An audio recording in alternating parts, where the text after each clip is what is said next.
Eu descobri os chutes e pontapés em 1987, para aí. E tenho de dizer o seguinte: eu tive algum medo deles. O que, entretanto, e dado que a vida já me levou a cruzar várias vezes com os mestres veteranos do rock português, eu já tive a ocasião de lhes dizer.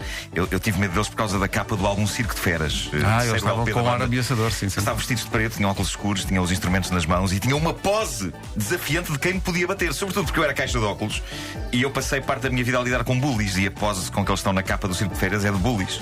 Eu olhava para esta capa nos escaparates das discotecas do meu bairro e eu imaginava-me a passar à frente deles, muito enfiado, enquanto os chutes e pontapés me desancavam a nuca com calduços. Eu achava que isso podia acontecer. Nunes, agora, quando falas em discotecas, para os mais novos, tens de dizer que havia lojas físicas onde se compravam discos. Não é discotecas de ir de dançar. Era lojas que tinham montras com os discos de vinil.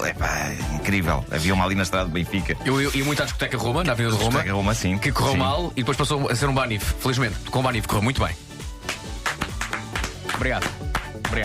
Bom, esta imagem que eu tinha dos chutes e pontapés é surreal, sobretudo depois de se conhecer os chutes em pessoa, porque eles são uns doces de seres humanos, todos. Mas o Zé Pedro, que em 87 tinha o ar de quem podia dar cabo do canastro, porque parecia um jovem Willem Dafoe no filme Estrada de Fogo, e o Willem Dafoe nesse filme era mau como as cobras.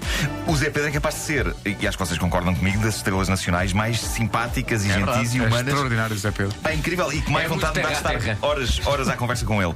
Ele é a personificação da simpatia, o que torna absolutamente surreais as minhas memórias de medo de me cruzar num beco com os chutos. Mas eu achava, estes tipos vão me dar cabo do canastro. O que é bizarro hoje em dia, quando ouvimos o Tim a cantar canções sobre ir à escola e andar de calções, como por exemplo esta. Não tenho nada que valha meia dúzia de tostões, mas guarda tudo o que eu sei na algibeira dos calções. Isto hoje mudou, não é?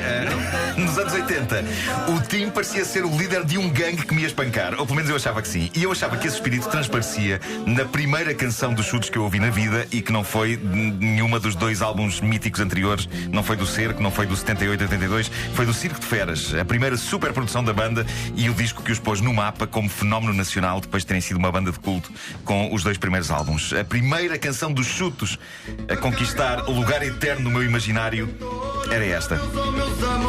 Acho que foi para muita gente a primeira canção. Foi, sem dúvida. E aquilo começa com um som. Vai lá já agora no início. Eu nunca percebi o que é este som do início da música. Para mim, o início dos Contentores é ficção científica. É uma nave espacial. É uma nave espacial que faz clank, clank, clank. Aliás, fala-se de naves já da altura do. Fala, sim, senhor. Fala, sim, senhor. Ou imagino uma chave inglesa que caiu. Pode ter sido só isso. Está tudo a gravar? Olha, Já está. Fica! Eu acho que esta continua a ser uma das melhores canções da história do rock nacional. Como, aliás, todas as de Circo de Feras. O raio do álbum consegue ser um best-of instantâneo. Estávamos nos anos 80 e dedicávamos-nos com total entrega e atenção a todas as faixas de um álbum. Nós tínhamos investido nele o nosso dinheiro, tínhamos de tirar o disco de vinil da embalagem e pôr a agulha em cima e ouvíamos aquilo de uma ponta à outra. E tínhamos tempo para isso. Hoje vivemos na era de saltitar entre faixas de um álbum e de dar atenção a tantos novos discos que não damos, na verdade, atenção a nada. Mas Circo de Feras é o clássico LP de culto dos anos 80. Tal como outros álbuns clássicos estrangeiros da década, como, sei lá, o Thriller de Michael Jackson ou o Brothers in Arms dos Dire Straits, quase todas as faixas de Circo de Feras tornaram-se singles de sucesso. Eram os tempos em que todas as faixas importavam. E é por isso que eu digo que este disco incrível era de uma vez só um álbum de originais e um best-of instantâneo. Relembremos o alinhamento de canções de Circo de Feras. Abria com Contentores e incluía Sai para a Rua, Esta Cidade, Não Sou o Único, Na América, Vida Malvada e, claro, Circo de Feras. É um jackpot, isto é um jackpot. Isto é muito bom.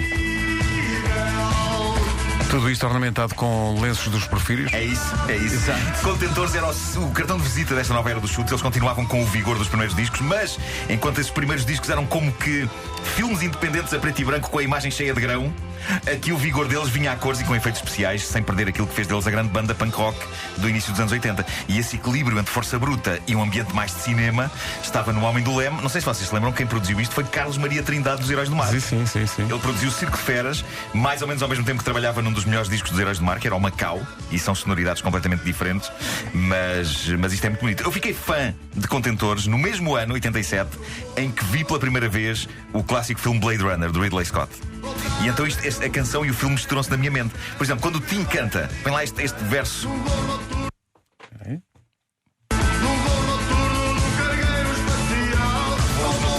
cargueiros espaciais eram os cenários do Blade Runner que eu via quando eu via os contentores no meu quarto à noite com os headphones, os prédios, as naves, cargueiros espaciais a levantar voo pelo meio dos neons e aqueles ecrãs gigantes com vídeos de senhoras japonesas ali em direção ao espaço. Toda a gente tinha circo de feras na escola.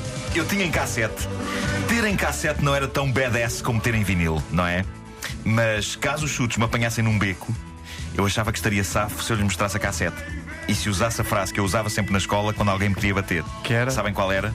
Era esta: não me batam. Funcionava sempre. Quase Pois. Os chutes e pontapés. Sabes quantas vezes eles dizem um pouco de fé nesta música? Quantas vezes? Nunca contei. 13 vezes. É pá, incrível. As coisas a que uma pessoa se dedicava quando ouvia, como tu dizes, os discos de uma ponta à outra.